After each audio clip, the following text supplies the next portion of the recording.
Hello, Jared. Word. How we doing today? Good. Weather's kind of shitty. It looks to be shitty.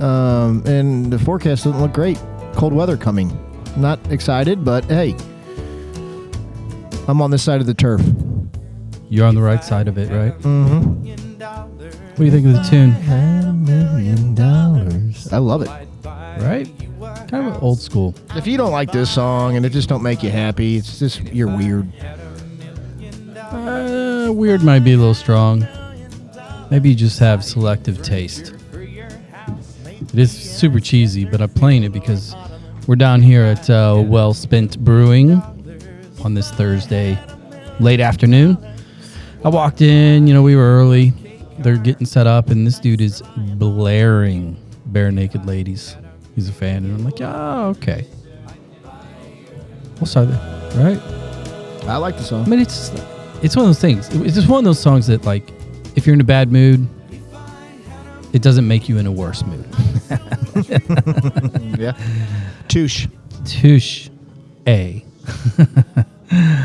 Which season 3's out on the great early May. Oh, you put it on a reminder? I think. Well, it came up on like some sort of search engine, maybe Google. Because I was reading about it and the characters. I think May 12th they released season 3. So good. I can't wait. Yeah, we've talked about the show quite a bit in the early episodes while you were getting caught up on it, and we love it. And if you haven't watched it, go on Hulu, watch The Great. It is extremely entertaining, right? Easy way to put it. Just Peter's one of the top 5 characters of any TV show of all time for me. And you've got a lot of years of TV shows in that list, don't you? I do. As I mentioned a little while ago, we're down here at Well Spent Brewing. Please keep them in mind for your City SC game day experiences pre-post game. Way easier in and out down this part of town than sitting in the Union Station parking lot or something like that. And the beer is phenomenal. Good people, beer garden, whole 9 yards. Check them out. Well, I was one of the parties that got kind of caught late to the party, if you will, before they shut the entrance down to the stadium. And I thought the next morning, and I guess I wouldn't have been here because I would have liked to have been here. Yeah. In that 2-hour window because you have room, you can spread out. Oh, for sure. I mean, the beer is delicious. Yeah, this would have been a good place in that 2-hour rain delay. Yeah, give them a pop. At least give them a follow because they got a lot of events coming up, new beer releases, cornhole leagues, you name it, they're doing it. One other thing I wanted to mention, a couple things I wanted to mention. If you're looking for I think the it word is a staycation, right? It's kind of like presented itself in the early COVID days for the most part. I mean, it's always existed, but COVID really made it popular. Just kind of get away from the hustle and bustle, but you're really not away. It's a quick, and just wonderful place. Yeah. So here's the deal, people. If you're looking for that staycation here in the STL area, check out Music Box Chalet, Innsbruck. Most of you have heard of Innsbruck. If you haven't, look it up. It's really dope. Door to door from the Arch, you're talking about hour and 6 minutes tops. But once you're out there, it feels like you're 3 hours away. Music Box Chalet, that's one of ours. I've got a phenomenal record collection there. Check it out. Sleeps 6 to 8. Lots of fun. Plenty of lakes. Go fish or just sit by the fire and talk about how much you love the Soccer Dad Pod. Early spring, fire, whiskey, rosy cheeks, nice, cool nights. Money. And it's out towards wine country, too. And then another thing, you're not, but if you are a golfer, that would be excellent to take 2 foursomes or a sixsome or whatever you're going to do and play a weekend of golf and stay there and come back and music and beers and cigars. Yep. Family friendly. Four twin beds upstairs, nice little master suite downstairs, record player, huge fire pit, 2+ acres of nobody can see your shit. So, or go out there solo and just walk around naked. That's cool too.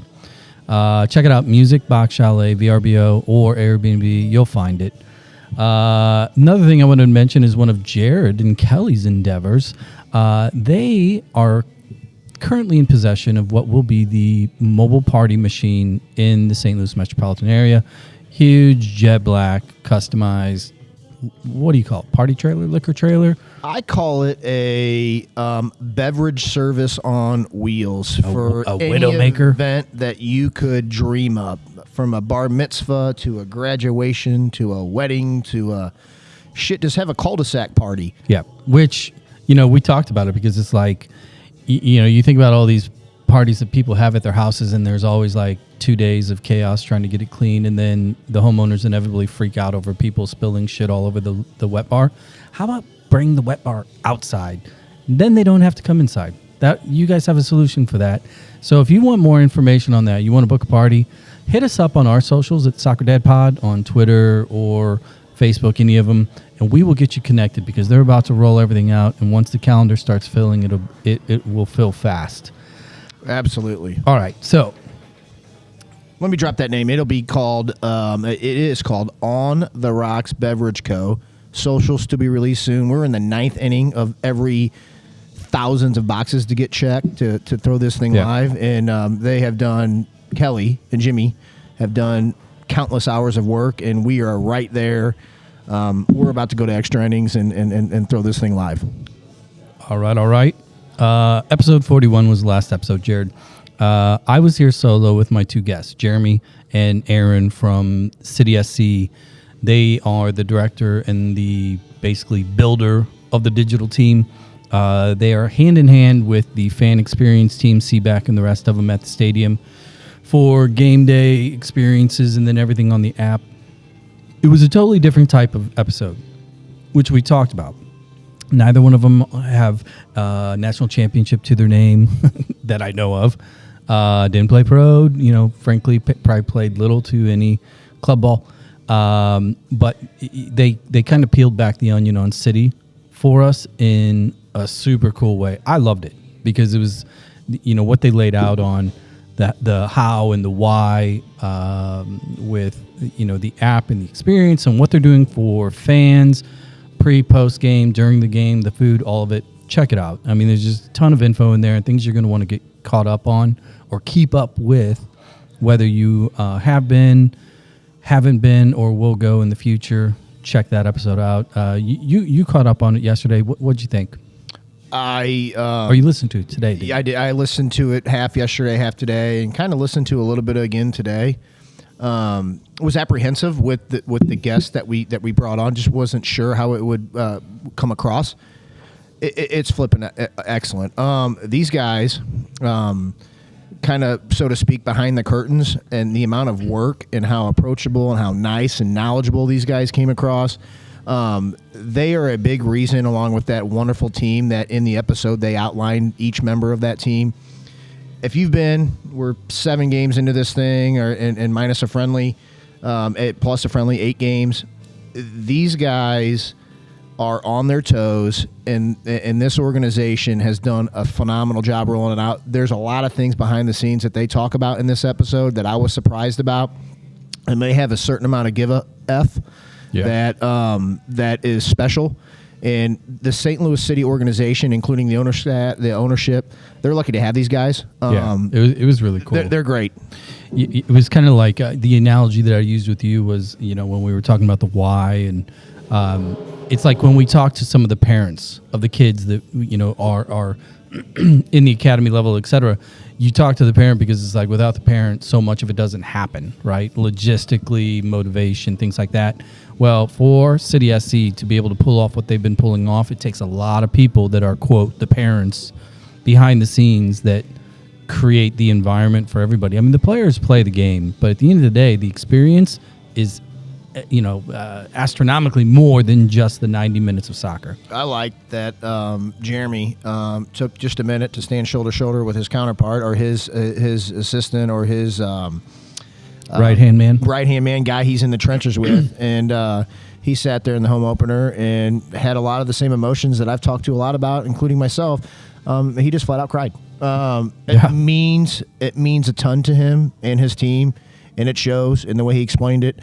Kudos to those guys. I mean, if you haven't been, when you show up, you will understand what we're talking about. So post City game, some news popped out. I think it was today, and it's funny because the rumor mill is swirling. The players were late to training yesterday, I think it was, or maybe today, and the reason was league mandated a surprise drug test across the board after a 6-2 start and a 5-1 hammering of Cincy FC. Do you find that ironic or just roll the dice? I don't know. I mean, coming from an organization, you can't get caught up in the noise. No, I mean, I don't think we have the Cowboys White House down the street from Arlington Stadium, so I don't think we have anything to worry about there because these guys are pros. They had 2 years to recruit these pros. I mean, I don't think there's any noise to that. I mean, no, I just found it funny, because immediately, Twitter, the hellhole that it is right now. The rumor mill was, they're out for us. Don't drink the water. It's spiked now. I mean, the drug tests piss off. No pun intended. Yeah, piss in. Yeah, piss in. How about the 5-1? Just coming off 2 losses. This is a really good team. They're the head of the Shield before New England wins that game before our delay. Are you kidding me? 5-1. Yeah, it was. Reflecting after the weekend, and especially since the game had the weather delay. You had everybody freaking out. I loved it, by the way, because I just hung out with my family and friends, and it was phenomenal. No, I'm with you. It was one of those things where I was like, this is cool. And I said in the episode, you probably caught it, where I'm like, hey, they were super lucky that we scored 3 minutes in. Yeah. Because everybody's potential irritation or frustration with the weather delay and getting in or missing the game or whatever went away pretty quick. Kudos to the Cincinnati fans who showed up in droves. And then one thing that I noticed in the stadium, because I love Pat Noonan as a dude, a person, friend of mine, really excited to see him progress. Did you catch the amount of Team Noonan shirts that were in there? There were a lot. They were all standing right in front of us. I mean, there wasn't 7 people that just, hey, let's go to the T-shirt shop and make them. No, there was a lot. Yeah, there was at least 20. That was awesome. Yeah, that was super cool. So we have a game coming up. Play the Rapids on Saturday. They're 11th in the West. It's one of those things. Like I'm done predicting. I think we're going to go out. We're going to play the exact same way we've been playing. It's going to be high press, high speed, create issues. The only question mark that I have, if I'm going to be a nerd analyst for the 2 minutes that we actually get in the weeds here, elevation. You're going to Colorado. It does make a difference, because we've been typically burning people out in the 70th minute. We're still running and they're not. It's the only, if I'm going to for the sake of being a devil's advocate, that's the only thing I can think of, but I think we win the game easily, personally. I'm on board with that. I just think that we're seeing time after time, example after example, that this machine that they have built and this style of play that we are done even questioning, it is extremely difficult to play against.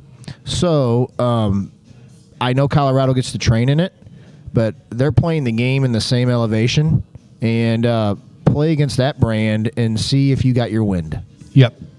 Last thing I want to talk about before we take a break and roll our guests in here in a little bit. We got to talk about them. Our friends, quote, friends from across the state. I keep following socials just to see where their mindset is. The KC fans, the team, their posts. Are they resilient? Are they defeated? And it's at the point now where I'm not going to stop, but I do feel sorry for them a little bit. And I was looking at their stats. I was looking at clearly they're in last place. But you know what the stat that stood out to me the most was? I think I know. 2. 2. Due. Dos. 2. And you That's can add it. a 0 to that for us, and that's the difference. In 7 games. Goals. It's like, how is that even possible? I mean, legitimately, how is that possible? So, we feel for them. I have to assume they'll at least get to 4 before the end of the season. Double their count, right? I mean, are we serious? 2 flipping goals in 7 games. Hey. 2? Hey, you're talking about the soccer capital of America there. Be careful. 2. It's only 2. 2. So have fun with that, KC. We're out of here. We're going to take a quick break. Guest just walked in. We are going to get him a beer. We'll be right back for the conversation of the day. See you. See you.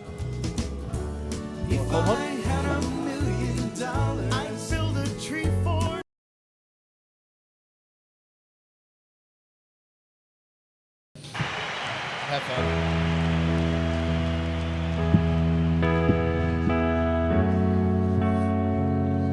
Hello, people. We're back. Got our guest here. Jared bought him a beer, actually pulled his wallet out, put a card on the table. I just wanted to show him a picture of my kid on my phone. And then you had me carefully pull his credit card out, right? He's paying today. Yeah. I'm playing. You guys know this song? I actually don't. You don't? You know the band, right? I wish I did. Queen? You might have heard of them. U2. Oh, U2. Okay. Yeah, I heard of them. The song is Miss Sarajevo. Okay. Let's go. Yeah, you see what I'm doing there? I like it already. We are, as you can tell, our guest is already on the mic with us today, playing a little Miss Sarajevo in honor of his motherland, Absolutely. honorary land. We have Mr. Otto Jahic. Jahic. How you doing, Otto? Hey, I'm good. Thank you guys for having me. And by the way, great pronunciation on the last name. I'm very versed with the Bosnian community because I got to play them a lot in those money adult tournaments all growing up, and they weren't fun to play against. No. Well, I mean, it's, great people, maybe a little rough. Yeah. It's look, I played in those leagues back in the day, and I played in one up in Chicago too. Extremely competitive, but much safer than Fairmount City on a Sunday. You're probably right.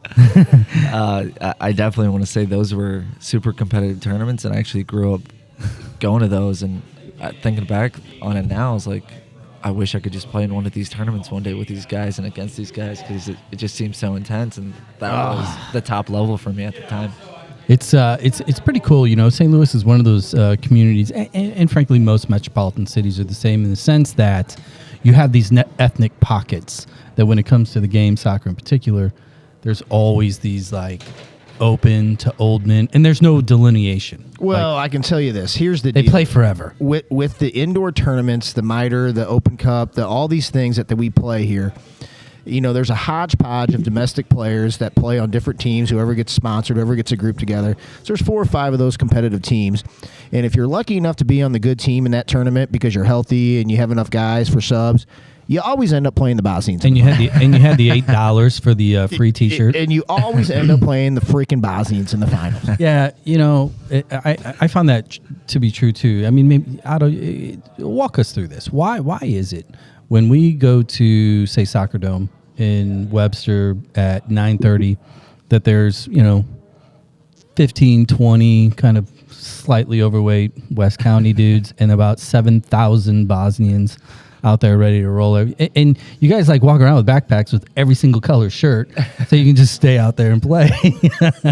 No, I think it just goes back to the roots. I mean, if growing up in Bosnia and being Bosnian in general, I mean, over there, soccer is the only sport. Sure. There's no basketball, there's no football, there's no baseball. So it's either you play soccer or you don't play a sport at all. So just growing up, and those guys, especially the first generations, the ones you guys grew up against and still play against in those tournaments, that's all those guys knew. And that was kind of their escape of the reality of what's going on in the country and the war and everything. So those guys live, breathe, eat soccer, and I think it's carried on to the younger generation with us. So, Oh, yeah. so let's go back. Let's go ahead and rewind the tape then a little bit. Kind of set the table for our listeners.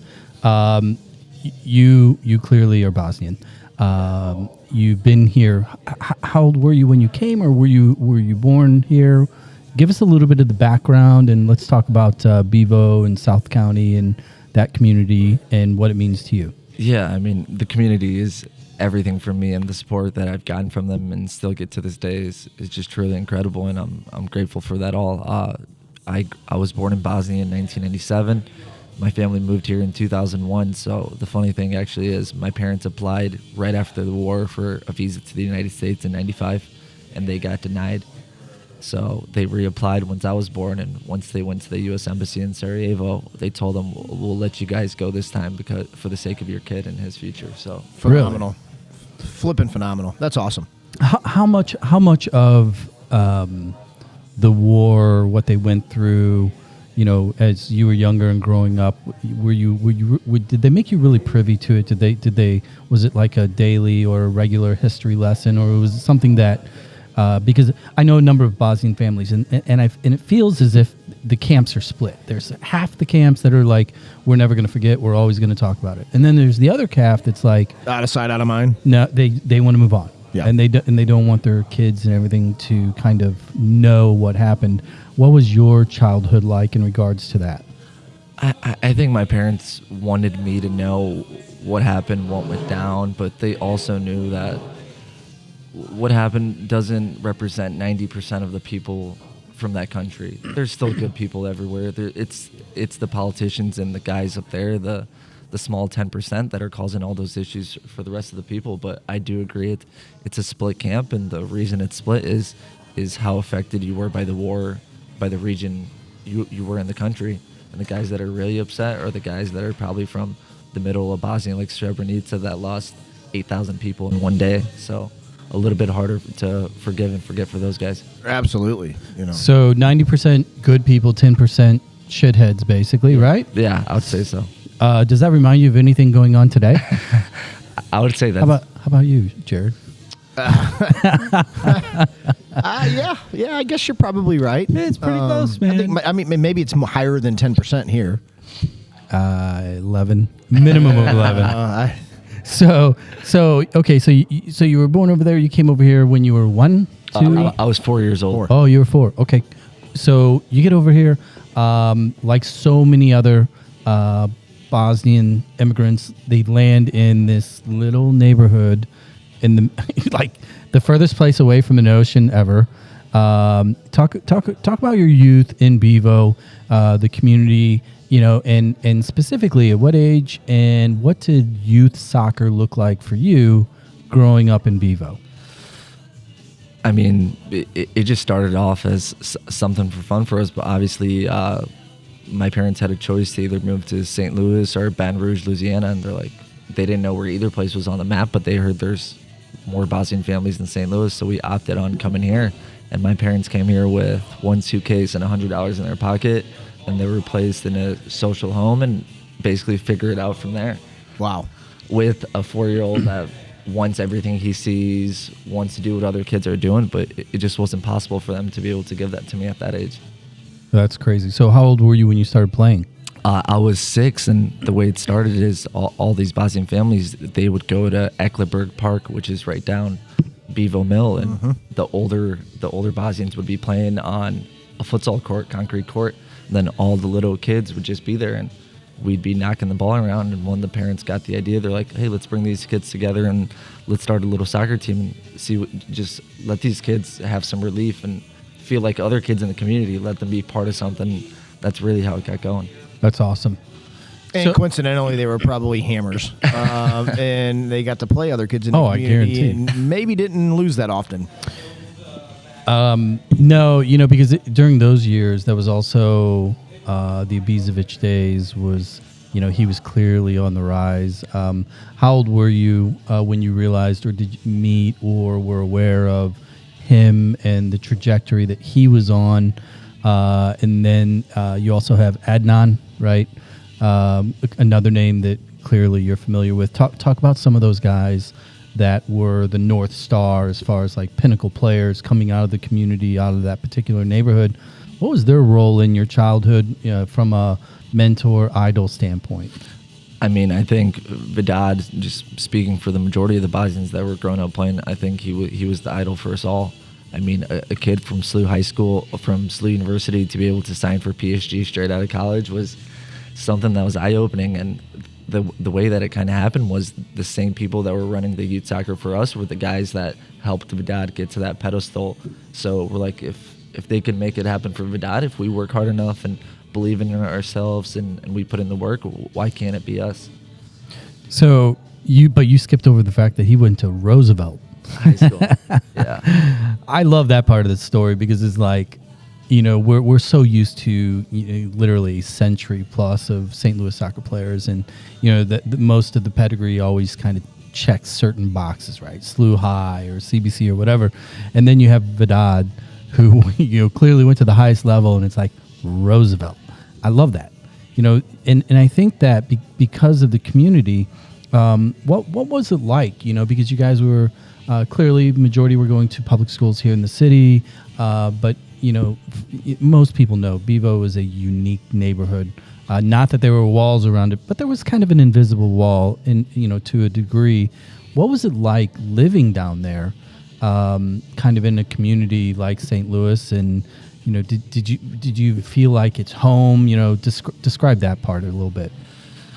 I would say, obviously, Bevo was great for all of us in the South City community, but I don't think any of these families saw this as a permanent home, as where we want to raise all our children, where we want to be around 24/7. Just because when we were down there, it's no hidden secret that there was crime going on, that there's stuff happening down there. So I think for a majority of these Bosnian families, just like mine, it's like, hey, how fast can we save up and get out of here? Can we get to the county? Can we get somewhere else to give our kids maybe a better pedestal and lifestyle and effort to provide a better pathway for them? Which your pathway took you to Melville High School. Melville High School. Talk about the Melville days a little bit, and then you got through your college, your high school career, and that took you to Bradley and SIU.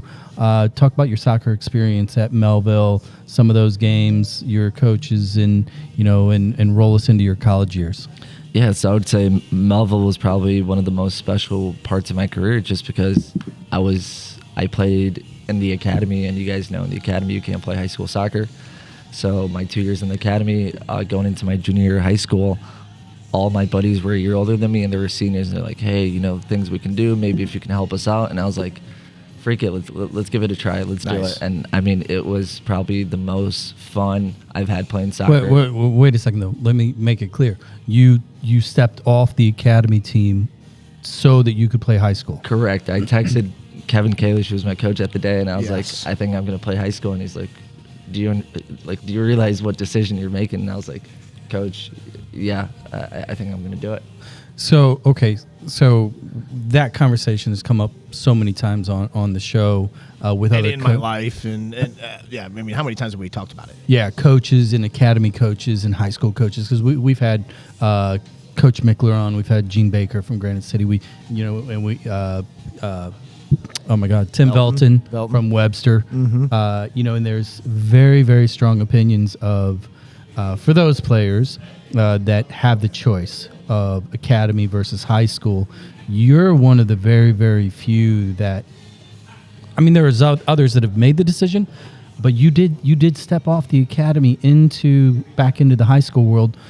What's your thoughts on that choice? What should kids think about? Also being involved in a club now, or you were involved in many clubs. You were involved in Scott Gallagher, and now you're the, congratulations, technical director of the St. Louis Stars Club. That's a hot button topic at Scott Gallagher, as you know. So you kind of have graduated out of that program and have been on the other side, if you will. Yeah. Well, I think the question is this for me: what would you say to a sophomore or junior that has the ability to play either way, that would be going to a potentially competitive high school, assuming all things being equal? What would you say to that individual, things that they should think about? Just to answer your question on how important it was in the beginning, I would say that my junior year of high school with Melville was the turning point in my career for me to take it to the next level, just because in the academy there's several good players, as you guys know, and sometimes you're limited to a certain role on what you can do and how much you can prove and really show game time, stuff like that. And going to my high school and be able to be the man every single game, to lead the conference, to be player of the year. I mean, to gain a little bit of mojo. Absolutely. Yeah, absolutely. From a confidence standpoint, once I went back to the academy, I was like, I'm ready to compete with anybody. Like, I needed that boost just to know, like, hey, I got this in me. I can still do this stuff. Well, awesome. Kalish came on the show a while back, and he actually had a comment. He talked about, his locker room, and he by a show of hands, how many of you his SLU players, how many of you have played for a trophy? How many of you played for a state cup? And there's very few hands that came up, and what he was referencing was really competition. Not just to play the game competitively, but to play to win. That's kind of what you did. How important do you think it is for these really high-level players to find a way to integrate more competitiveness to win versus player development? I think it's super important. I think league play, like the MLS Next does, is a great thing. But when there's a trophy on the line, there's a different mojo to the game. When you're playing for something or representing, for example, you're representing your high school, your community against these other schools. You want to show out in the best light possible. So I think it's important that kids are playing for something and that there's a meaning behind these games and all this competition. So do you see now, in hindsight, as you train other kids at all levels, can you see that? Well, let me. We've asked historically, and I'm looking at Jared here, about trainers identifying it in a player, right? Can you see competition or competitive blood in players differently that do play high school? I mean, is there a different approach? Because there, those players that are on the academy level that just train, and they just want to kind of one up themselves. It's different. What do you look for in players now from a competition standpoint? I think the biggest thing is their desire and their willingness to work. So, I mean, two biggest things I always tell my kiddos is not every day is going to be your best day. You're going to have off days. It's not going to be perfect every day. But with the right attitude and effort, that's the only two things I care about. Show up with the right attitude, put in 100% effort, because my 100% might be different than yours. So holding yourself to that standard, I think, is how you can really get that out of kiddos and get that competition level. Well said. Let me. So we're going to the college days a little bit here. Yep. You, my timetable is a little timeline is not maybe accurate, which you will correct.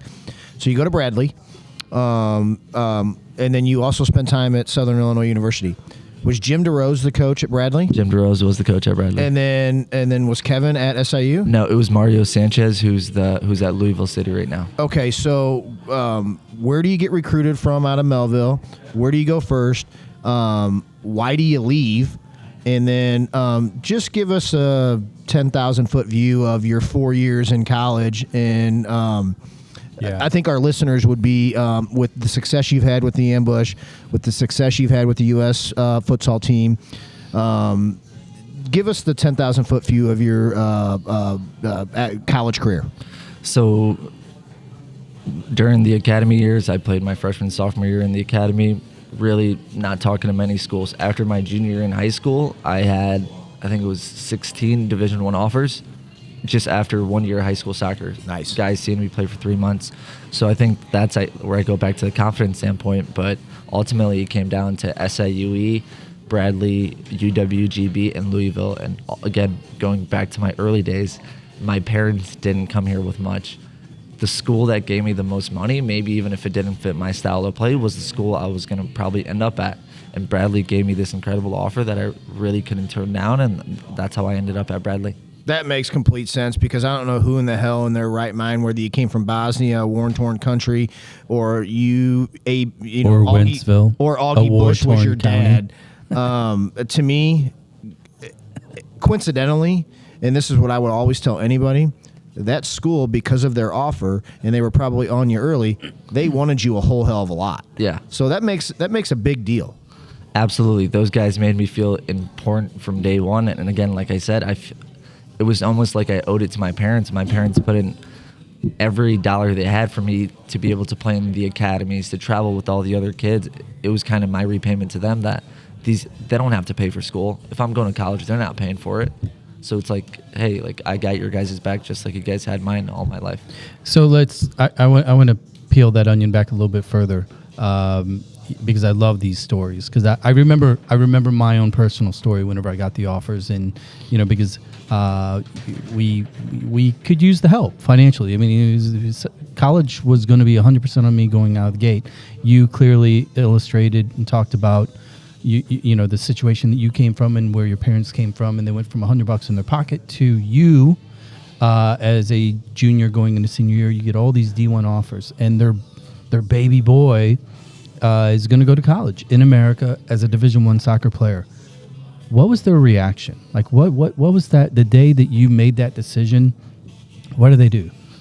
I walked into my mom crying, and I couldn't get her to hold herself back. That's probably for freaking an hour, awesome. just because I'm the first person in the family to go to college, just because they didn't have that chance with the war breaking out and any of that stuff. So to be the first one to do it, and that's kind of when stuff just started happening fast. At the same time I committed, I got invited into the Bosnia national team for the European National Championships. Oh, wonderful. So got to go compete over there, and I would say that was one of the better Do, years. do you have any siblings? I have a younger sister now that's in college. Nice. Got it. So 2015-16 is when I guess you're in, Bradley, if I'm doing the timeline right? Correct. And so Peoria is great, and that conference is great. That coach is a freaking ace. Big Al. Big And, Al's is amazing. Big Al's. And you guys are playing in that old Cardinals minor league stadium, which was phenomenal Yeah. for a soccer Yeah. stadium. So talk about those years at Bradley a little bit. It was absolutely incredible. I mean, coming in, my big thing is going back to the competition. I want to play. That's the way I get my energy, and that's the way I feed. There was no need for me to go to a top 10 school and not play until my junior year. So that was my thing. I got into Bradley. I played off the bat, and we didn't have the greatest season, but I learned so much through my freshman and sophomore year. But unfortunately, Fortunately, I transferred to SIUE just because the style of play at Bradley at the time was not something that fitted me. But It was extremely direct and not. They don't keep the ball. Extremely and direct. Plus, you have to play against Missouri State, so you just had no chance, right? That's when Missouri. Well, I've been keeping track. It took him 21 minutes and 57 seconds to mention Missouri State in this conversation. So good job, Jared. Over under. And real quick, I want to introduce one of our carpool co-hosts. Finally showed up today. It's his anniversary, and sorry, Mandy, but Zach likes his job here on the mic. How you doing, Zach? Try that again. I do. I'm good. There we go. Your beard looks wonderful. My beard? Did you get it groomed, or is that just your doing? No. Looks full. Looks manly. Well, you know, You got one of it those. does grow when I don't cut it. Yeah, that's called stress. Yeah. It does look a little bit more white. Yeah, I've been turning white. About how old is Ansley? She's 17. Yeah, about 17 years. Yeah. And then Grady got in, and then it accelerated Yeah. real Yeah. quick. Sorry about that, Otto. Happy anniversary, by the way. Thank you, Adam. Yeah, he's got a hat for you. There you go. No. That's a nice one. Hey, so college days, you make the transfer, you pick a playing style. Your next 2 years at SIU, they run their course. When and where did the invite to the Bosnian camps? What age were you when those came down, and how did you juggle that? So that was my Logistically. junior and senior year. So I went with the U17s, the U19s, and the U21s. I believe it was 9 caps total, but just unbelievable experience getting to play for the country that you heard so much about, that you didn't get to live in and kind of represent them at that highest level. But just from the style standpoint at Bradley that we talked about, you guys know St. Louis soccer and how Gallagher is, possession-based. You grow up in this Right. beautiful side of soccer, and then you go there and you're hitting long balls for 90 minutes, and you're like, It doesn't work. And you got Tim Regan just headhunting. Regan is awesome. I love Regan. So, Yeah. so what was the vibe when you went and you played with the U17s, 19s, etc.? What was the vibe? Being an expat. You're living in St. Louis, Missouri. What was the locker room like with the rest of your teammate? Because were there a lot of American, residents over? Or were you the only one? What was the chemistry like? So I was the only one, and I mean, my first experience was just kind of eye-opening because I pulled up the roster and it's like, okay, there's this Otto kid from St. Louis Scott Gallagher Academy, and then there's 3 players from Borussia Dortmund, 2 from Bayern, 1 from FC Köln, and you're like, what am I getting myself into? Am I ready for this? But once you get over there, and this is the kind of ironic thing, it's like when we got to America, we're considered immigrants because we're not from here. We're trying to get accustomed to the American lifestyle. And then I go back over there and they don't view me as 100% Bosnian. They're like, this American kid's here. And, he's trying to take our spot. So it's like, where is my home? Yeah, Like, yeah. So the locker room, was it hostile territory, friendly? Did you earn your keep? How'd that go? I definitely think I earned my respect over time. But in the beginning, I mean, there's cliques, and that's kind of how it is in the professional world sometimes too.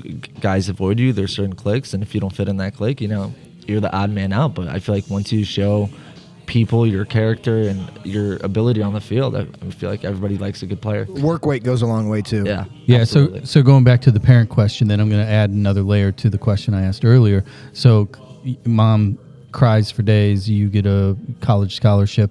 You then get the phone call from the national team. Which did they cry more on?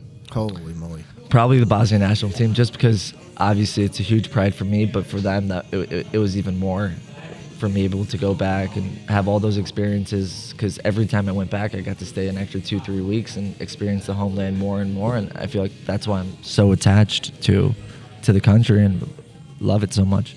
So did your dad go out on the front porch and just start yelling at all the neighbors, kind of like a scene from Christmas Story, right? Otto! How'd that go? What did your dad say? Because you talked a little bit about your mom's reaction.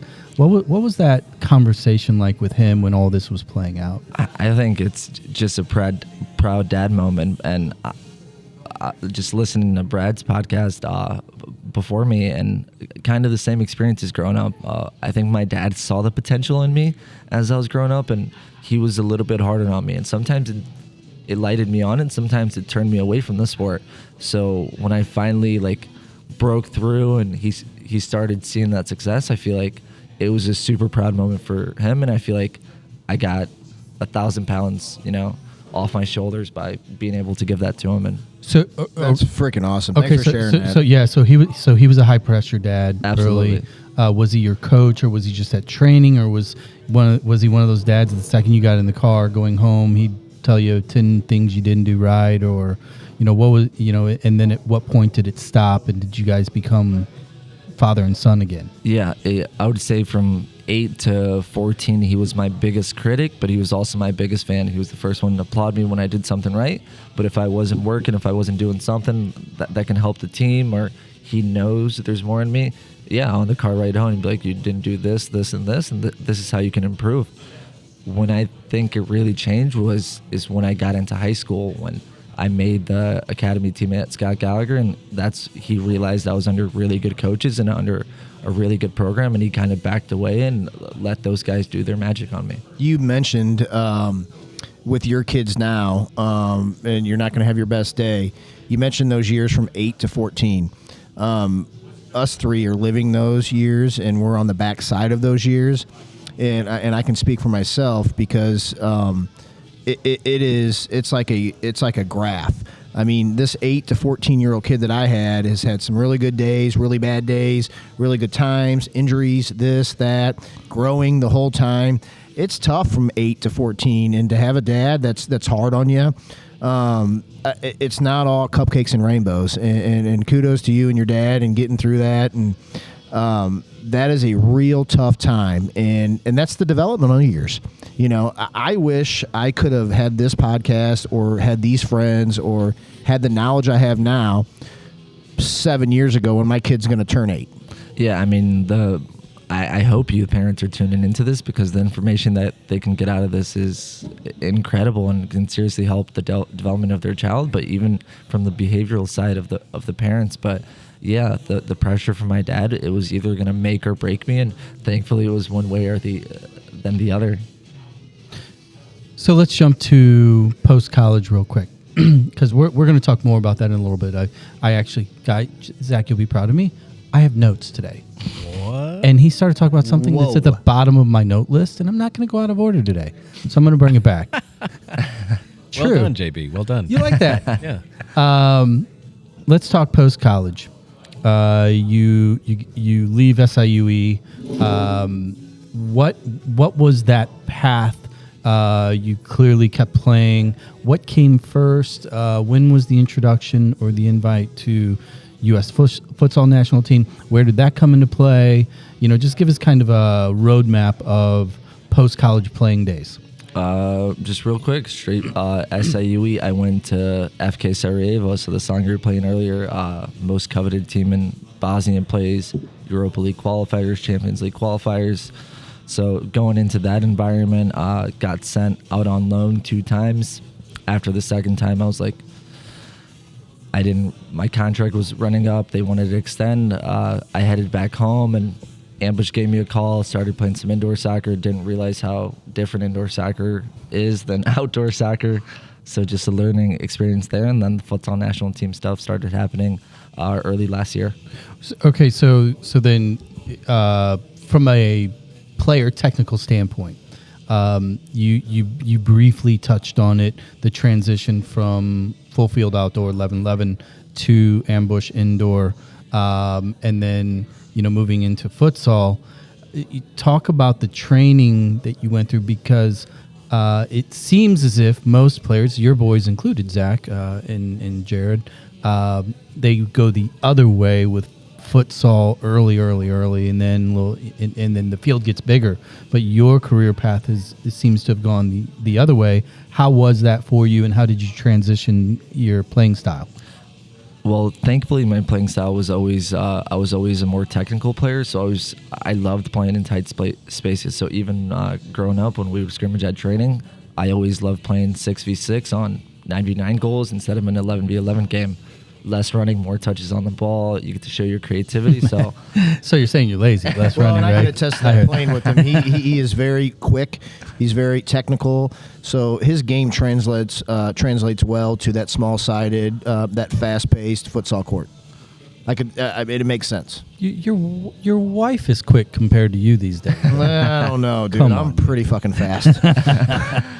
but no. So training wise, then really, it was easy for you, specifically on the futsal side. What does that environment look like? Because futsal is gaining in popularity here in the States. It clearly was huge in Brazil and a number of European countries. Talk about the futsal game, your relationship to it, and any suggestions for parents that are like, what is it, and should I put my son in it or daughter in it? Excuse me. I think futsal has to be part of the pathway for youth players growing up. I mean, the play, the speed of the play, learning to play in those tight situations, the decision making. I mean, I wish I could have played futsal growing up at least half the year. And I mean, that's why you see all these Southern American countries and a couple European countries that do futsal. So in Brazil, kids play futsal and soccer up until the age of 13, and then they decide if they want to be a full-time futsal player or full-time soccer player.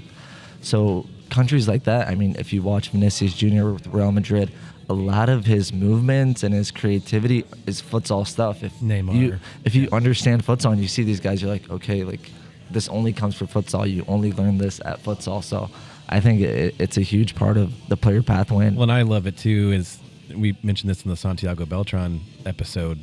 The passion of the fans is different as well. It's a different experience from a viewing perspective. It's a different experience for the players. It's way more intense. My son was like you, probably prefers playing the smaller sided games where it's a little more intense, a little more creative, higher speed, a little less running. At least you're not doing 80-yard sprints. and then having to sprint back to cover. So talk a little bit about just how when you're in those futsal environments, were you able then to translate that back to the larger field, or did you kind of just internalize a separate playing style for futsal versus outdoor? Futsal made everything 10 times easier for me. Now when I go on an outdoor, just go play with the buddies 11v11, I'm like, how is there so much space? How did I not know about this 8 years ago? You know, when I was in college, when I was playing, like, it just feels way easier being on the big field because you're so used to a tight space, turning in the transitions, everything that futsal requires. And I mean, if I can give one piece of advice, is get your kids playing futsal early just for their development purposes. So then, you know, with Scott Gallagher, there was always a little contention around futsal. And I think now that those leagues are starting to get a little bit larger and the younger kids are starting to play, do you see futsal kind of taking on a new life within St. Louis soccer? Because it's not always been a thing that the traditionalists would push for. So I definitely think it's going to be a thing, and I truly do believe in it. So one of the reasons I ended up leaving Gallagher in the winter was I wanted to start my futsal club, and obviously working for a big club like that, it's either they take the futsal with you or you go do it on your own. And I believe in it. I believe in it enough that I left my job and started my futsal club and opened it up. Good. And I mean, it's been great so far, so I'm loving it. Good. So, again, you're talking out of order of my list here. He doesn't have your list. He should know, though. No. I have a final question. The note experiment is not going well. It's not going well. You know, I tried. That's why we should Kim, my wife, you know, you guys know Kim. Kim is my wife. She's like, why are you so unorganized? I'm like, you know what? I'll prove to you I'm organized. So I became organized, and I don't like it.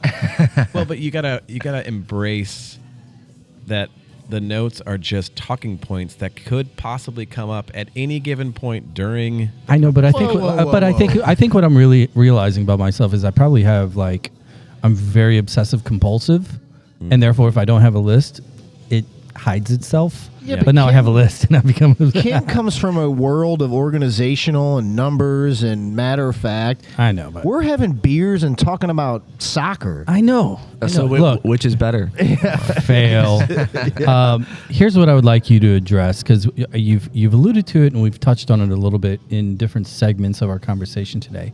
You talked about it as far as changing from academy to high school, and then switching from Bradley to SIUE, and then now you're talking about the variation and the benefits and the differences in futsal, indoor to outdoor and space, etc.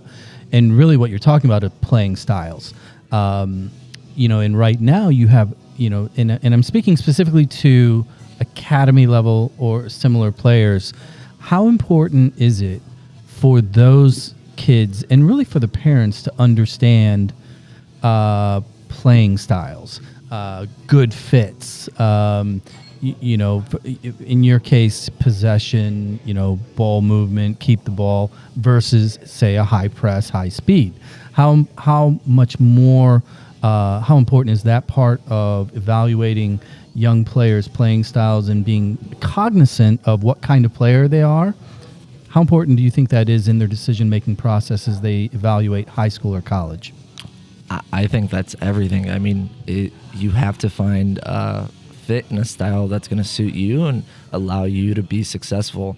And I mean, even if that's not going to a school as strong, but that fits your style, because speaking from experience, go to that school that's going to suit your style, just so you can succeed and truly flourish the way that you're meant to be. Because if you're in a system, let's just use for an example, if you're number 9, you're a forward, and you're playing for a school that plays 5 from the back and they only rely on defending, you're not going to score many goals. If your goal is to get to the next level, you have to put yourself in positions to be successful in that spot. I love Unless you're Holland.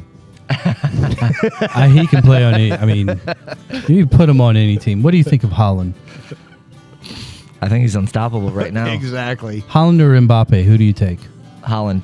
I take Holland too. All day. Oh, you're a convert. You weren't there. No. What do you mean?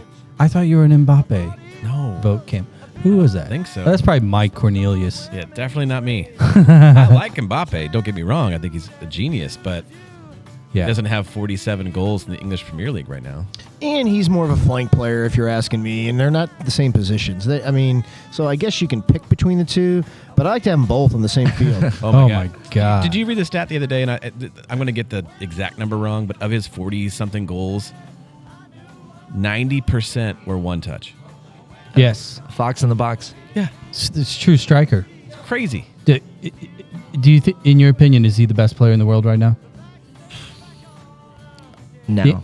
No. Oh I don't my think so. God. No. Hey, thanks for joining us. We'll let's talk to you. Who do you got?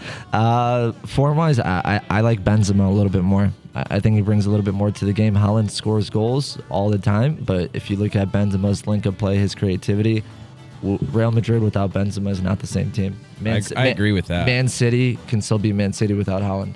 Yeah, but they would be short Minus like 47 goals. What about the Bayern thing when they played the other day? Bayern hadn't scored a goal in 9 games, and Haaland had 14.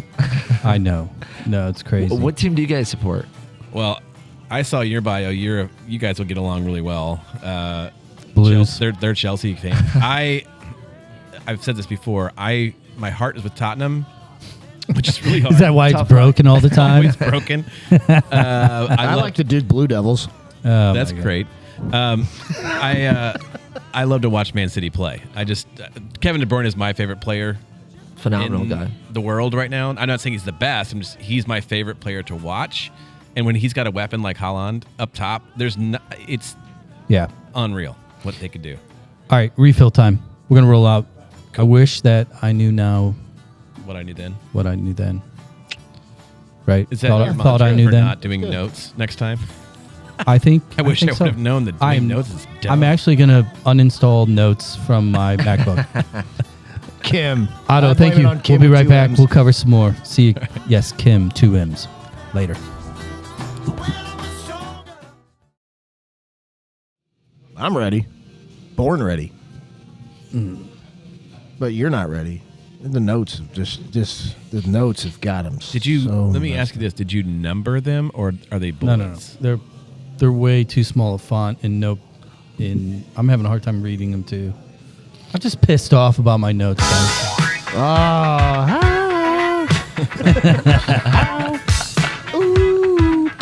Okay, Jared, take it over. We're back down here at Wellspent Brewing. I forgot to mention at the kickoff here. We love all the support. Continue to follow us if you don't mind. We really appreciate it more than anything. And I've said this the last few times. We're at the point now where give it a little share. Send it to a friend. Send it to another one of those soccer dads or a soccer mom that you know is that person. Send it to them and say, hey, this is cheaper than therapy. Right? And Jared's funnier. Jared's way funnier. I had somebody text me the other day because if you're following the show, we had Santiago Beltran on the other day. I've been thinking about that for days. And I'm still laughing every time I think about it. Okay, I'll give you guys kind of a recap as to what happened. Very, very sweet man, giving us a heartfelt description of his background path, etc. Talks about being from Colombia.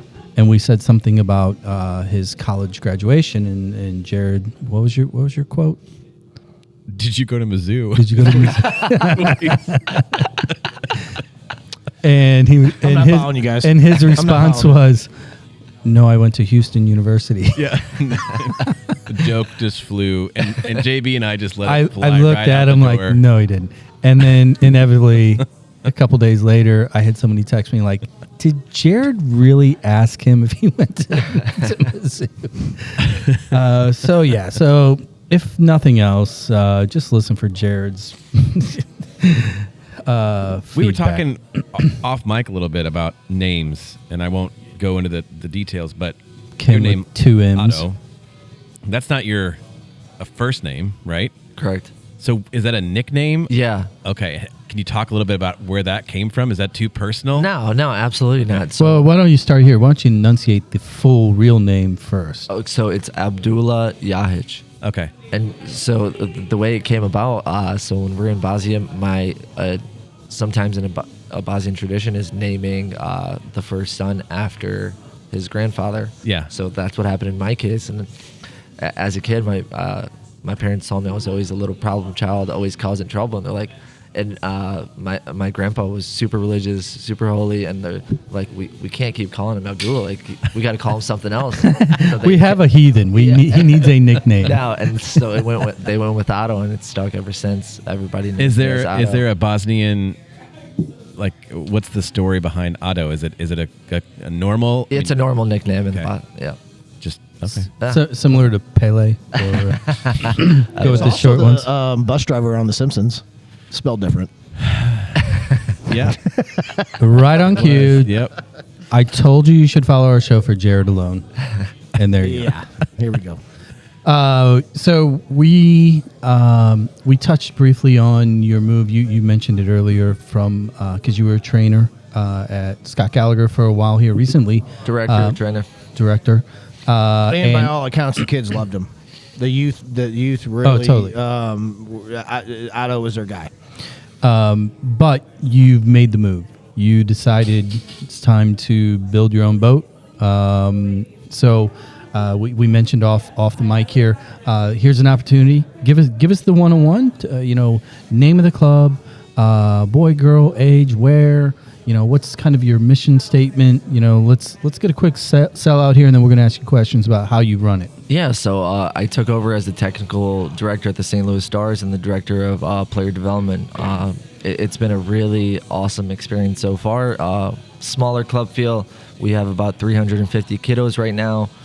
All boys team with only 2 girls teams. So one of my goals is to build that girls side in that program. But really, with my biggest motivation there was these guys were like, "Hey, Otto, like, we know you, we trust you. We want you to run this how you can see fit," and us being successful along the way.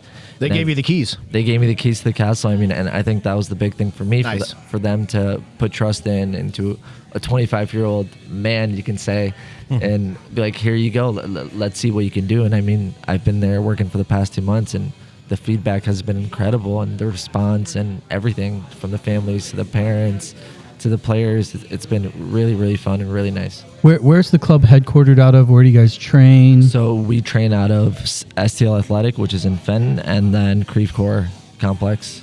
Okay, cool. Excuse me. So you also mentioned that it's a traditional soccer club, but you do have a game plan or a strategy to implement or integrate more futsal into the process. Do you see that as kind of a seasonal transition, or how are you going to manage and integrate futsal into the club's DNA?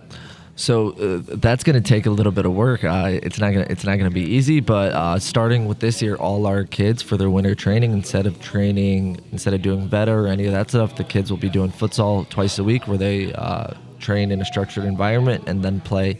Going forward, hopefully a year down the line, I'm looking where if your team's training 3 times a week, it's 2 nights outdoor, 1 night futsal, just so we can keep it relevant throughout the year, because I do know that there is benefits with futsal and players playing it. So I think that's what's going to differentiate us from a lot of clubs.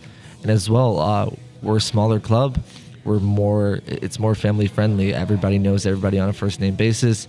Nobody's too big or too good to take a phone call or help the next person in line. And we're at about 350 kids right now. The goal isn't for us to add 1,000 kids. We want good kiddos, good families that we can help and develop along the way. And if we grow, we grow, but we're not worried about, it's not a numbers game, quality over quantity right now for us. This is a personal question because obviously my middle son plays for City Academy, and my younger, who's 2012, CYC is only experienced so far in soccer and Veta. When you're pitching this, are you pitching for my younger son?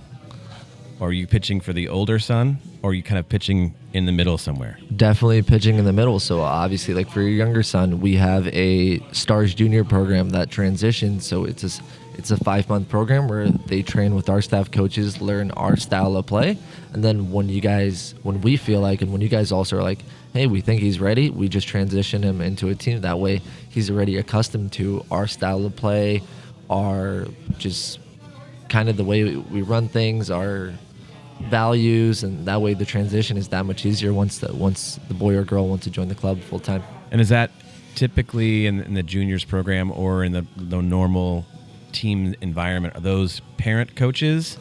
Are they professional coaches? So- is it a blend? How does that work? Yeah, the training. It's definitely a blend. So all the training, so the club training that's run by the club, that's one night a week, is run by my staff, which is made up of my ambush guys, current SLU and SIUE players, and a couple Lindenwood guys. So it's my guys that know the curriculum, that we've been working together for a while. So it's the same guys that were working under me at St. Louis Scott Gallagher. So once I made the move, those guys made the move with me, and they followed along. So Great. It's kind of my same team I've had for 3 years, and I'm very fortunate for those guys because they do an incredible job. But yeah, it's a good mixture, but our top teams will have paid staff coaches, would you say so? What is the play philosophy of the St. Louis Stars? Where are we going directionally? I mean, you don't have to go formation because I know you're doing young kids, 9v9, and you're in 11v11. Do you cater the group towards your talents, and then you adjust and as far as a game one-off mentality, or do you guys have a club philosophy of we're going to play a 4-4-2, we're going to build out of the back, we're going to build up through the middle? Where are you at there? It's a club philosophy. So one night a week, they actually get tactical training from Tom Brannon, who's a licensed coach in the area. So from U7s, the U7s is an exact replica of our U17. So let's say once our boys get to 9v9, they're playing 4 in the back, so they're transition into 11v11. They know the 4 in the back. They know where the midfielder is supposed to check in. So our style of play stays the same for all our teams, and that's possession style, which I believe is the best style, but everybody has a different opinion. High press possession style. Cool. So let me ask you the $10 million question then, because this is a topic that we cover all the time. Do you have a plan? Do you have a strategy, or have you yet tried to integrate more parent communication in so much that you manage or coddle expectations? Absolutely. So there's a handbook. So obviously I came in January where things are already in the works, but we've been communicating to the parents. So going into next year, there's a player handbook, there's a parent handbook. So player expectations, parent expectations. You get your one little warning, but we don't want parents influencing the way these kids are playing the game, or every time little Timmy makes a mistake, he's looking at his dad on the sideline. So there will be expectations, and once they sign those waivers off, that ultimately they have to trust in us and in the coaches, and if they don't, they're probably in the wrong spot.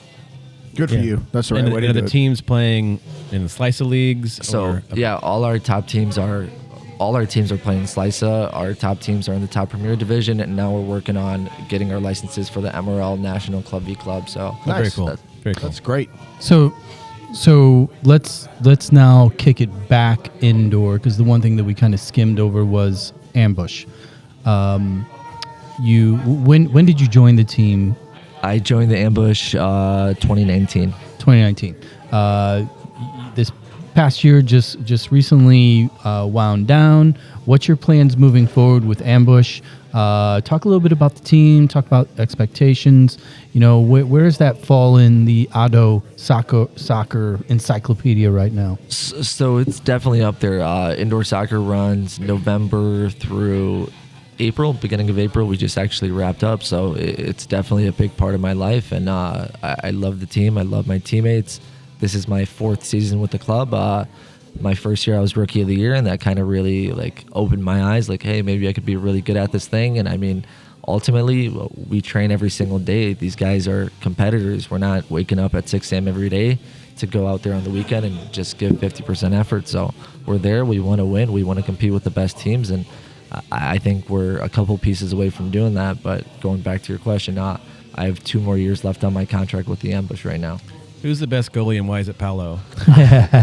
Paolo's absolutely incredible, and I mean, a lot of the techniques, it's futsal techniques, Oh, yeah. and what he's teaching these keepers is going to go a long way because it's not the traditional style of goalkeeping. Yeah. Well, did anybody watch the USA national game last night I against did. Mexico? I did. Did anybody see the Johnson kid in the back who hasn't got a lot of love? He's big, he's athletic. Did you see what happened the first 3 times he touched the ball? I didn't see the game. I don't think he completed a pass at the back. No, Dude, he kicked the ball out of bounds. All 3 times he touched the ball, the first 3 times he touched the ball, and almost backwards 2 of the 3. Would he? Yeah. Would Like he? to the most, like he's never played soccer in his life. Yeah. They were was- back it passes was to rough. him, and they were like banana balls off the side of his foot, Yeah. straight like left or right. So bottom line is, you're saying he wouldn't make the Falcons. I mean, he would make any team there is. He's a USA national goalie, but I mean, I just can't even fathom that we have a goalie on our national team that has 0 foot skills.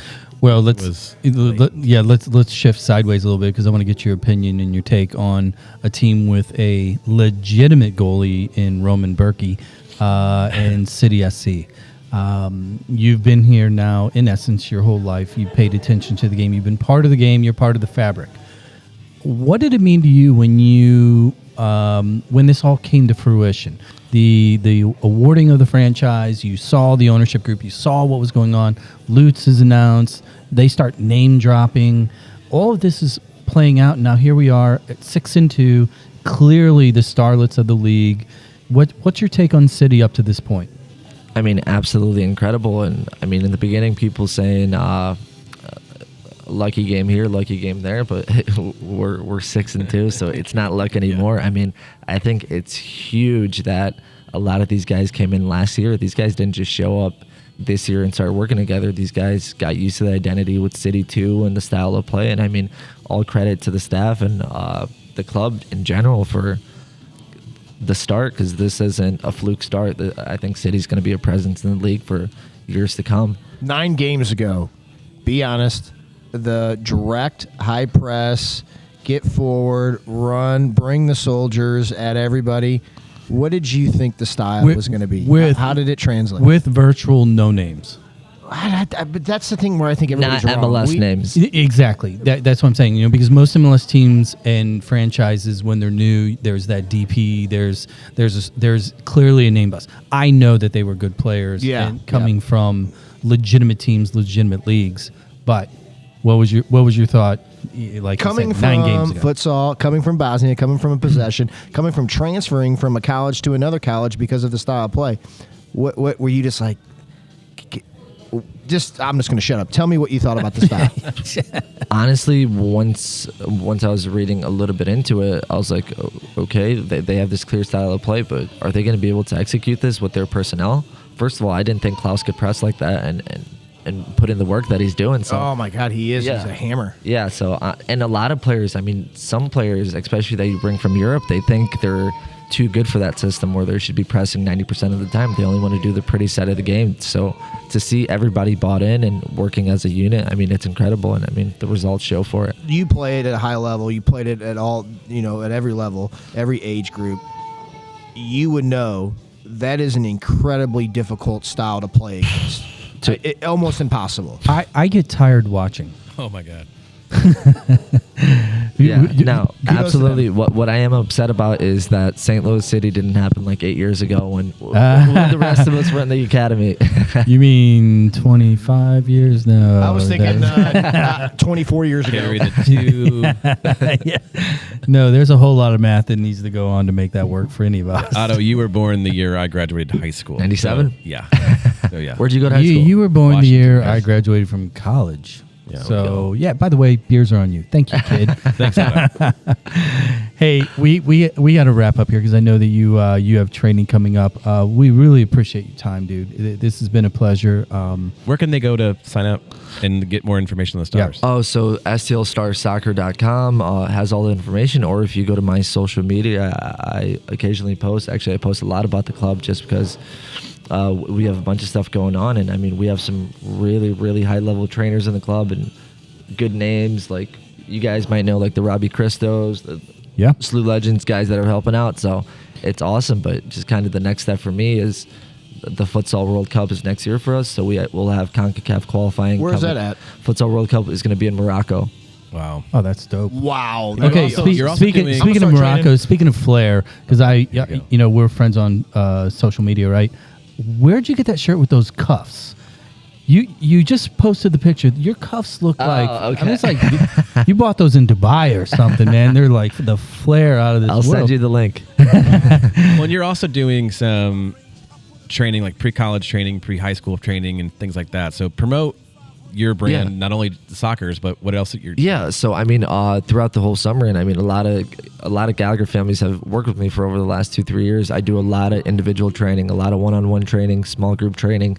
This summer, I'm running 2 8-week clinics, basically a high school prep program or MLS Next prep program, where kids are getting high-level training through the summer. So once August comes and tryouts comes, these kids are already MB and NSYNC and ready to go. Well, I'll tell you what. I'm proud of you. I'm interested to see how you guys do, how you do from afar. I'm a fan of yours. Yeah, we'll be following. For sure. Oh, yeah. I wish nothing but success for you, for the ambush, for your club. I hope you guys qualify, and I hope we go kick some Moroccan ass and other people's asses. Yeah, thank you, Otto, man. Thanks, Otto. No, Appreciate seriously, it. thank you guys for having me. No problem. Give us a follow, people. Share it with a friend. Again, all soccer moms and dads need a little therapy. Shoot us their way. If you have any questions, go to socials, hit it up. If you have complaints, call Jared. I'll put his phone number on my next tweet. Yeah, See you do guys. that. Do that. See you guys later. About to take a flight. I only drink